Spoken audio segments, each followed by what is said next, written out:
Good morning, good afternoon, good evening. I don't know what time it is where you are, but right now it's time for more insight. Insight you can trust because there is more where it came from. I'm your host, Chris Moore, and today with me, we have Duante Abercrombie, a man who just isn't coaching hockey. He's building something historic. As the head coach of Tennessee University's hockey team, he's leading the first ever HBCU hockey team, breaking barriers in a sport that hasn't always made space for black athletes. But here's the thing, this isn't just about wins and losses. This isn't just about hockey. This is about vision, resilience. It's about stepping into uncharted territory and say, hey, we belong here. But here's what makes TSU hockey different. Unlike most collegiate programs, this team isn't funded by the university. No big budget backing, no automatic resources. Instead, it's built through some private funding, corporate sponsors, and the belief of those who see the future of hockey through a different lens. And that fight to keep this dream alive is what we're diving into today. So, Coach Abercrombie, welcome to More Insight. How you doing today? Yeah, I'm doing very well. Thanks for having me. Absolutely. Before I really get started, I always ask this question. This phase, this chapter in your life, if you could name it any title, what would this title of this movie be? Perseverance. Mm, I love that. I love Yes. that. I don't even It, think I don't even think there's a close second. It's absolutely has to be perseverance. and why perseverance? I mean, it's just that understanding what your goals are, understanding what you're truly focused on and what you want to accomplish. But day to day, you can have a really good day. You can have a really not so great day. You can get some Mhm. calls that are very negative and feel as though the world's ending, and then you can get some that feel as though everything's going to change within a matter of 30 minutes. But staying level headed, understanding that every day you have to put in the work because it's going to work out in 6 months, 10 months, 12 months, 2 3 years. Yeah. Like it's just staying true to your goals. So that's what I mean is perseverance, no matter what's happening. Because you can't get too high, you can't get too low. Absolutely. And your whole career has been a story of perseverance. Can you bring me back to that moment where you got the call about leading TSU hockey? So that happened last what officially happened last April, but the first Hmm. call was last December. I was actually on a recruiting trip um, in Idaho, just looking at some players out that way. Nick Guerrero, who's director of hockey ops and is also the AD of communications at Tennessee State, he just reached out and said, "Hey, your name came across. We are serious about making this happen. Is this something that you would be interested in?" And being, coming from HBCU lineage and obviously being a black hockey player myself and now a black hockey coach, it made all the sense in the world. I was actually in a moment trying to figure out what my next steps were going Yeah. to be. So when he called, I was like, you know what, it's a calling from God. Like this is one of those things that you have to do. You absolutely have to do. And that's amazing because, like it's been said, this is the first HBCU program. You're building something that hasn't been done before. So, what has that really looked like beyond just the headlines of, TSU has a hockey program now? Well, a lot of it's education. Mhm. You have education in the hockey world, so understanding what an HBCU is, and understanding even hockey just in Nashville or in Tennessee at the NCAA Division One level, but then also educating the HBCU space or anybody else that doesn't understand. I guess say the inner workings of hockey at HBCUs. We have at least at Tennessee State we have football, we have basketball, we have track and field, some sports that people could deemed to be more, historically played at or competed in at these institutions. But something like Right. hockey hasn't been done yet. We have schools that have done golf. We have schools that have done Hmm. lacrosse. So there are schools that have stepped outside of the traditional offerings. But hockey, to me, is one of those things that makes absolute sense at an HBCU. Absolutely. And because of the unique challenge, you're running a program without university funding. What does that actually mean for your players, your staff, and essentially your vision for the program? Well, I believe at other institutions this might have been really tough on the program, but I've been upfront with them since day one. This is something that's never been done before. So you don't know, I don't know what to expect day by day, Mhm. similar to the very thing we started with the perseverance comment. We don't know what challenges will come. We don't know what our travel schedule will bring to us. We don't know what finding ice in town will bring to us. We don't know the possible negative or positive response that you get from the mass media market when we start this program. So I need individuals that have been through adversity. I need individuals that have pushed through some stuff in the past, and people that truly want to be um, ambassadors for the sport and growing the sport, because that's something that we will definitely come across. But again, when it comes to our athletes and the funding situation, that's just another challenge that we are facing together. Because I told them, you will be a part of most of what we do. Yeah, it's Right. your team. This is your program. Like this is a crucial 4 or 5 years of your life. You need to be involved. This isn't like your typical team where you just show up. Here's your equipment. Here's your practice schedule. Here's your game schedule. You bang out those things and then you're done. No. Right. What do you want this to be like? You're a part of building this enterprise from the inside. I want them to be a part of it. And that's the thing. It sounds like you have a really good support staff around you. It sounds like you have the right people who can say, you know what, here's some adversity. We're not going to just back away at the first sign of resistance, at the first sign of trouble. We're going to push through. So when did you realize that, you know, this was going to be a different situation as most coaches would enter? Because essentially you're a fundraiser, but you're also coaching at the same time. So when did you realize that? Well, I realize it as it comes to me. Of course, you can see Mm-hmm. the writing on the walls as things start to come towards you. I was looking at all the board meetings before I was hired. Obviously, the school was in a certain financial position when I was hired last April. That Mm-hmm. then changed over the course of the summer and has definitely been altered this past fall and now this winter. But as things come out, I'm a part of the family. And when Yeah. something goes down in your family, it's like, yo, this is something we have to deal with. Something happened today. All right, we have to deal with this as a family. Something happened with our finances at TSU. Okay, what are the implications on us as a program? What are the implications on the school? We have to deal with it. You can either deal with it or you can run from it. You can either run to the fight or you can run away from it. And the players that I have gone after, um, play the style that I like to live by and the style that I obviously want to play once we get on the ice. And I want everybody wanting to be first. I want everybody to compete, to be right in the fight, because now we have drivers. We have individuals that no matter what the adversity is, there's two people on your way. I don't care. Get through it. Like that's what we need. And if those are the players that I'm going after on the ice and the style that I want to play, the fact that our school is going through a little bit of a debt issue right now, that's kind of like a normal day for us. Yeah.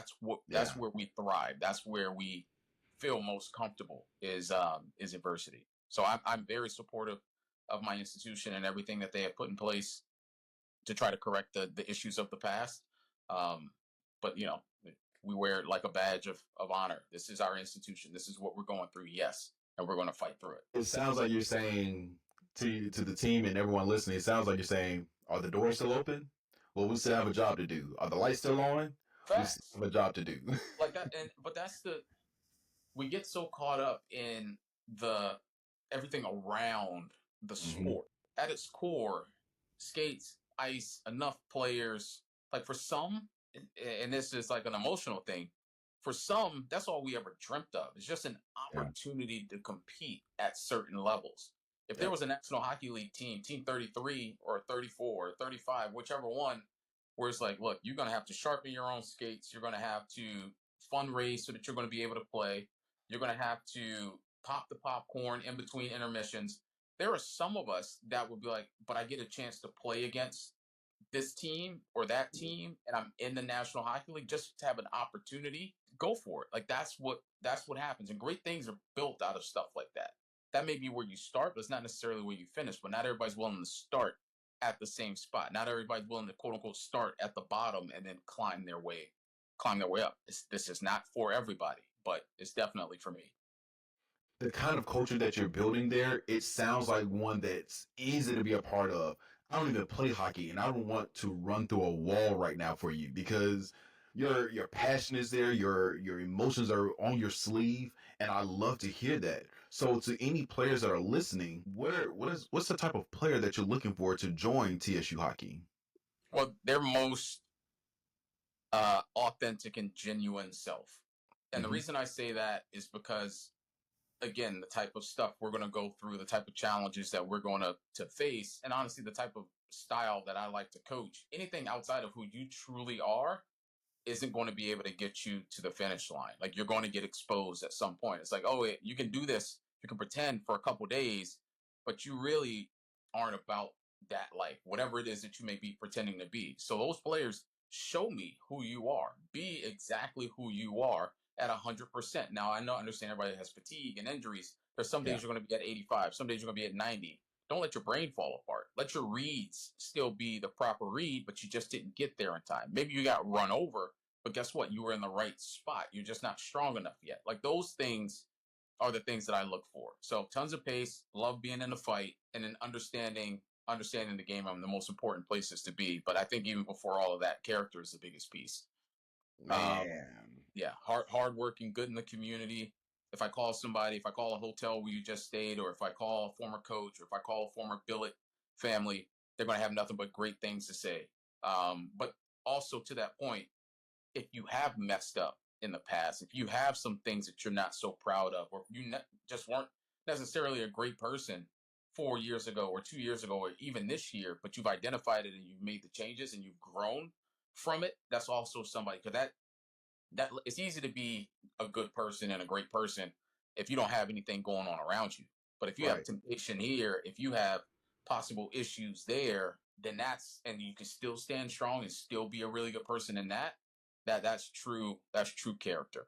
So somebody that's either just naturally really good at that stuff and carries himself well, or somebody that's been through some stuff, been through some adversity, and is like, you know what, I've learned, I've grown, and I respect this opportunity even more.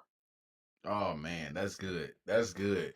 Any players that are out there listening to this, you gotta sign up. I mean, because why wouldn't you want to be a part of this? Because we've already talked about persistency. We're talking about building a healthy culture, building a winning environment. Coach, let me ask you this. When your players show up, they're just not showing up as athletes. As young men, how do you tell them that they're stepping into something that's bigger than themselves, essentially? Just like that. This is bigger than you. And I need you Mhm. to understand that many, many, many years down the line, you will be remembered as the first. You will be remembered as somebody that's breaking the ground. People's eyes are going to be on you every single day. I was like, get used to it. Pretend as though there's a camera, literally, not just the one in your pocket that you could turn on and off when you want to, or show somebody that something great's happening, but when something bad's happening, put it in your pocket and nobody Mhm. sees that. There is a constant camera always rolling. Like, what are you doing when nobody else is watching? That whole cliche, you're going to live that for at least 4 years here at Tennessee State. And if you do a good job of that, hopefully it follows you and your brand after you have matriculated through Tennessee State and move on to wherever it is that you're going next. So know when you're walking to the cafeteria, you represent Tennessee State University hockey, and you also represent dozens of generations before you that wish that they had an opportunity like this. There's people that look like myself or that come from situations like mine where we would have died to have an opportunity to play ice hockey at an HBCU. Or there's other people in other walks of life, Yeah. rowing. They would have loved to have a rowing program at an HBCU. They would have loved to have current like there's stuff that people wish was offered at an HBCU. So don't spit on it and consider Mhm. it just, all right, I'm here. No, no, no, no, no. This is the first year. This is not a privilege. Like you have to earn this on a day-to-day basis. And every single player that we have to a person is somebody that I can say I trust them going out into the public representing Tennessee State University. And that's honestly what you want as a coach. And that's the thing. This is the first. There'll never be another first. So why not be a part of that? Uh, right now, TSU hockey is the story. But do you believe that we'll see more HBCU programs that embrace hockey as a sport? Absolutely. That's my hope. The NHL has been all about growth for many different years in all different areas, and I can't even name them all because they literally are trying to grow as much as they can and reach as Mhm. much of the community and the population as possible. And I think that the HBCU space just makes a ton of sense as well. Like HBCUs have done a very good job of educating young Black professionals and other individuals that go to the school that now we are judges and vice presidents and business owners and doctors and the list goes on and on. Successful school teachers. It's those lessons that they learned, it's that education that they learned that allowed them to be able to afford a sport like ice hockey. Mhm. Depending on the area, if you live in certain parts of Minnesota or in Canada, maybe it's a little bit more accessible. You can go play outside. But if you Right. grow up in Washington, D.C., like me, there was only one hockey or ice rink in DC proper, and that was Fort DuPont. There's only a couple outside of that area, so you had to have either to be afforded or it's provided to you by the city. So now that we are playing these sports, I feel as though it needs to be represented at HBCUs. So yes, we are the first, but this is a call to other HBCUs that feel as though they want to try something different, to offer something to their student body, to offer a different experience.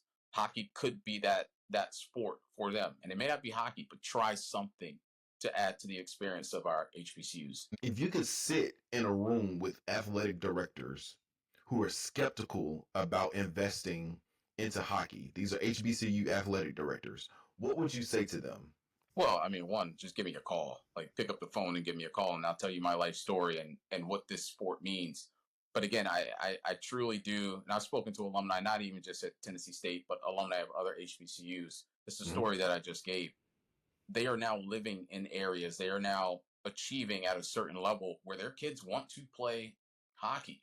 Like my little cousin, I didn't. Of course, he saw me playing, so maybe it's a little bit more familiar to the family.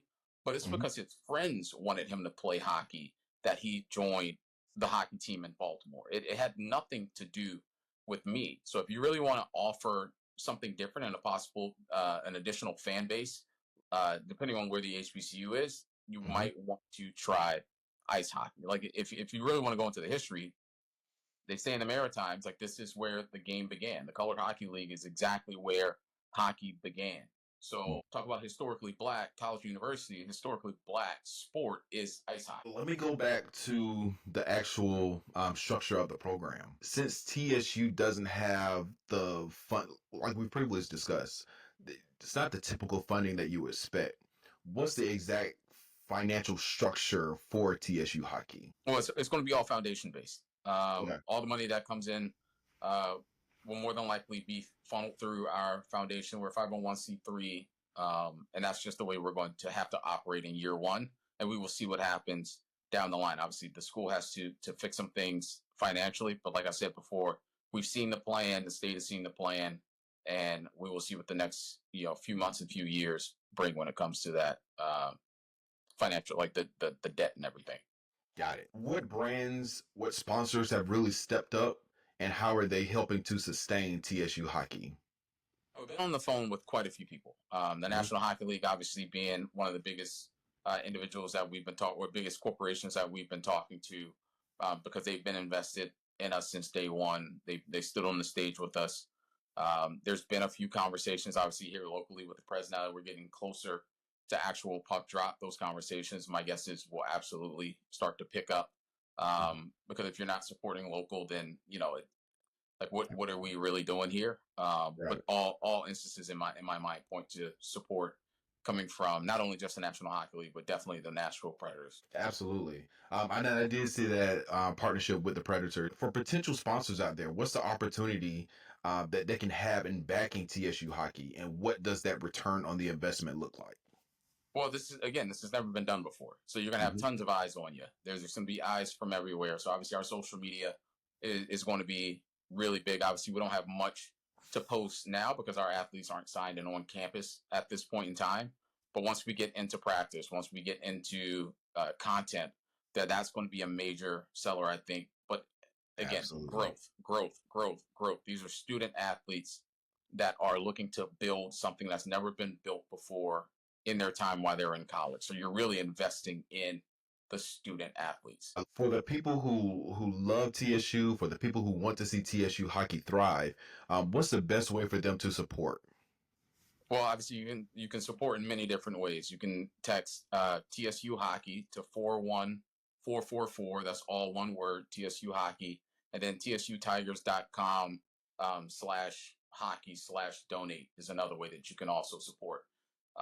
Outside of the financial piece, having the conversations with your friends and talking to people and letting them know that this is happening. This is something that everybody will want to get behind once they hear about it, but they have to hear about it. So platforms Exactly. like yours sharing this um, to the world so that people can hear about it, want to support, find ways to support, and actually support so we can drop the puck in October. Coach, I love it. I love what I'm hearing from you. Um, when you go to bed at night, where do you see TSU hockey's legacy in the next 5 to 10 years? I mean, just imagine this is Nashville, Tennessee.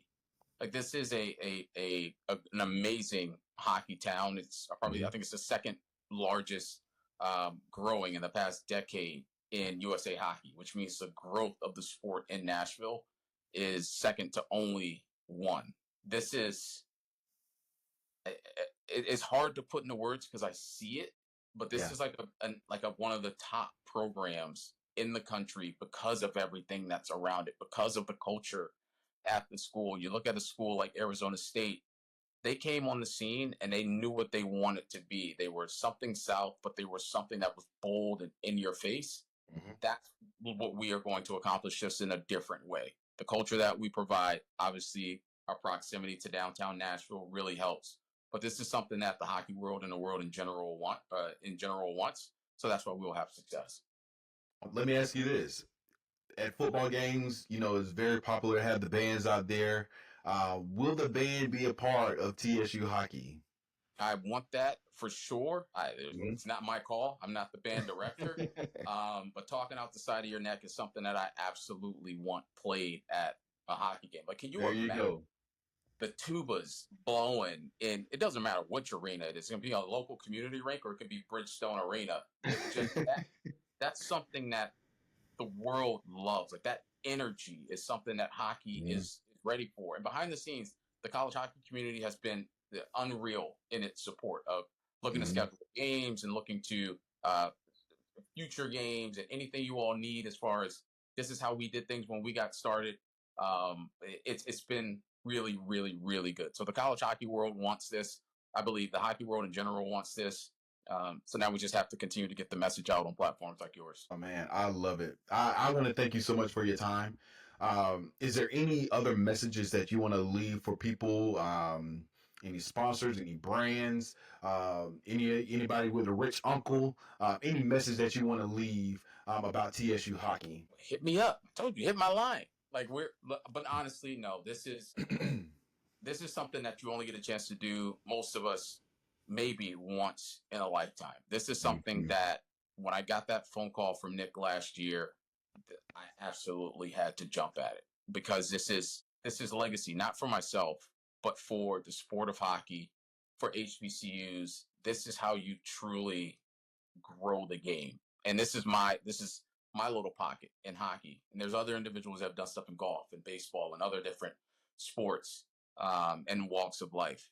But there's plenty of people that want to support, quote unquote, starting from the bottom. Plenty of people have had to fight through adversity to be successful. Long nights studying for a JD, long nights studying for their doctorate, long nights being a parent. And you're like, you know, this Yeah. fight is tough. But you got to persevere and you got to fight through it. So people that love perseverance, people that have experienced it themselves, hit us up and support. We'd appreciate it. Coach, you made me think about a question as you were speaking about that sacrifices. What have been some of the biggest sacrifices that you and even some of your players had to make to keep this dream going, to keep this dream alive? I mean, my son cries or talks about it often. Like, Hmm. Daddy, do you have to get back on the plane? Do you have to fly? Do you have to go to Nashville? Like, I miss you every time you're gone. This trip's 10 days. The one after that, I get back home for a day and then it's another 4 or 5 days. Like, but I told him, I was like, when you want to build something or you want to do something that is bigger than you, sometimes you have to make sacrifices, even within your family. And I think that's one of the hardest sacrifices for me are these moments with my kids and my wife. But I know what it means to the Hmm. world, and I know what it means to my family, what they get to see and experience. So it's worth it. It's not easy, but it's absolutely. Agreed. I couldn't have said it better. I knew that's where you were going to go, and I can definitely resonate and empathize and sympathize with that. So, hats off to you. I don't know if you do it often, but definitely give yourself a pat on the back to bring it this far. And you still have a ways to go for sure, but you've come a long way. And I grew up in church, so he didn't bring you this far to leave you. So you just keep on going, you keep pushing, keep doing what you're supposed to do. Keep the main thing the main thing. I know the culture appreciates you. I appreciate you just being a part of More Insight. And thank you. I'm in Memphis. So, once that puck drops, I can definitely make that 3 hour trip and head over to Nashville and check you guys out, because I want to be a part of something special as well. I want to be able to say that, hey, I saw the TSU hockey team. I saw an HBCU team. I saw an HBCU school put out a hockey team. So I want to thank you again on behalf of the culture, for doing what you're doing and, just persisting. Amen. I appreciate that. Conversations like this remind me why sports are bigger than just the game. What's happening at TSU Hockey isn't just about skates and scoreboards. It's about a vision, a belief that something new can be built even when the odds say otherwise. Coach Duante and his team aren't just playing hockey. They're proving a point. They're proving that representation matters, that access matters, and that just because something hasn't been done before doesn't mean it can't be done now. But let's be honest, belief alone isn't enough. Passion is powerful, but passion without resources, that's just a struggle. And that's why this story matters. TSU Hockey is running without the financial backing of the university, relying on private donors, corporate sponsors, and people who see the big picture. And that's the real question we leave with today. How many people are willing to invest in something bigger than themselves? Because history just doesn't happen. It's built, like Franklin Saint said, brick by brick, dollar by dollar, opportunity by opportunity. And when we look back on this moment, when HBCUs have thriving hockey programs, when Black kids see the ice as a space where they belong, it'll be because of people like Coach Abercrombie, who had the audacity to believe. The question is, who's going to believe with him? This has been More Insight. Insight you can trust because there is more where it came from. Make sure you like, follow, subscribe.